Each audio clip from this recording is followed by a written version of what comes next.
So if you haven't been living under a rock recently, you know the market is down a lot.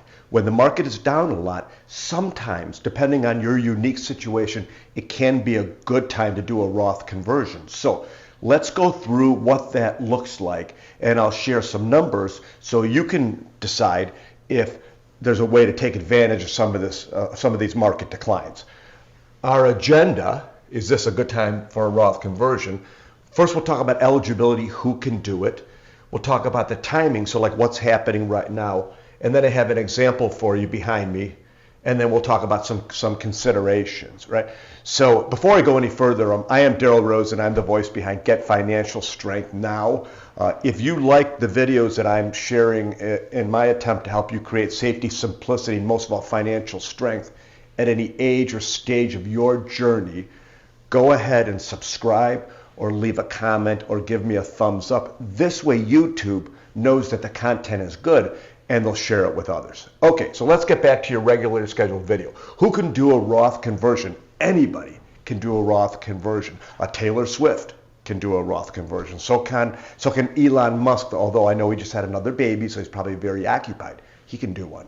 My doggy Joey, he cannot do one though, but we're working to remedy that.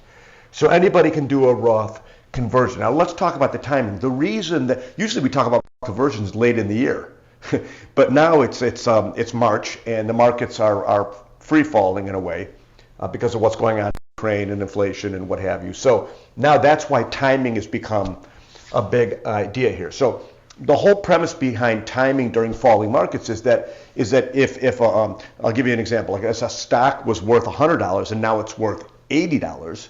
If you convert that money into the Roth environment, you're going to pay less tax. Remember, you owe tax on the money anyway. You've yet to pay tax on money that's in, I call it the middle bucket, right? Tax deferred accounts, 401ks, 403bs, IRAs, and what have you. So when we talk about timing, so here's an example, right? So let's use an example with a few different scenarios. So let's say we take $50,000 and we want to convert it to the Roth environment. Now, a week ago or 2 weeks ago, let's say it was worth 50. Now it's worth 45,000, right? And I know some of you have seen declines that are greater depending on how your portfolio was allocated, but let's say now it's worth 45,000. So that's the example. You'll see that these numbers are conservative for what's happening in the market. So if you were paying tax at 12% on that conversion, as opposed to say 22%, let me explain how the tax rate cylinder works. So down here, right, I was always very bad at science, awful at science. I can't even draw a cylinder the right way. We pay tax in a progressive way. So the first parts of our income is taxed at 10%, then 12%, then 22%, 24%, and on up as our income rises. So what happens when you do a conversion is, remember, you have wages that are taking, I'm presuming you have wages that are taking up these lower tax brackets. So what's going to happen now is the conversion is going to go on top of it. So that's known as your marginal rate.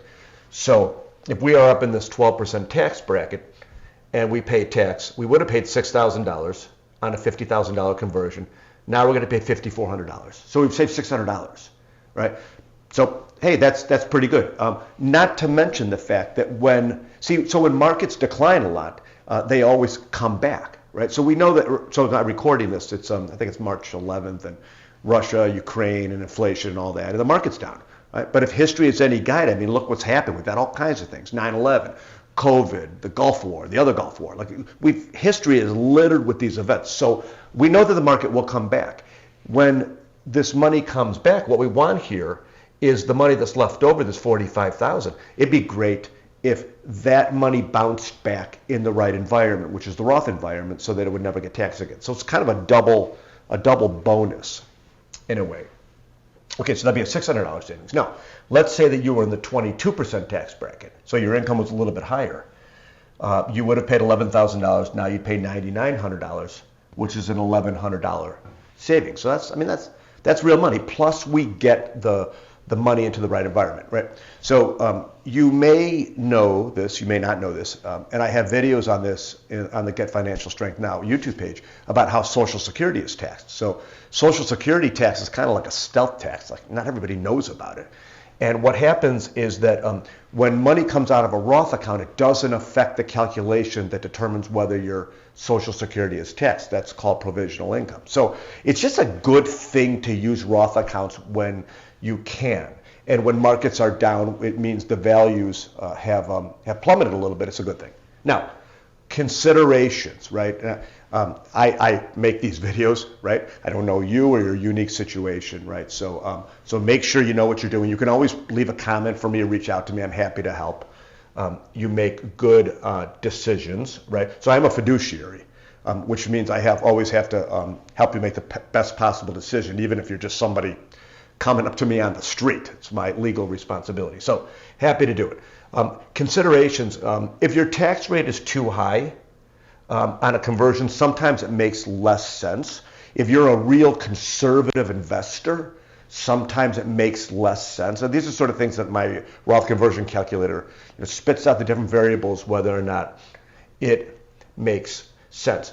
The other thing is, remember, because there's all these studies out there, you can Google this, but if you miss the best days in the market, your returns are substantially less than they would be otherwise. So if you do a conversion, I want to make sure you invest the money right away, right? I don't want you to miss, because I'm saying to you, hey, let's say your large cap stock fund is down 20%, and now you're going to do a conversion, then it sits in cash while you're tending to the children and whatever, and then the market bounces back and you miss that. I don't want that to happen. So if you're going to do the conversion, make sure you do it right away. So this is a little bit about Roth conversions, whether or not it makes sense. Again, if you have questions, hit me up, and thank you for watching.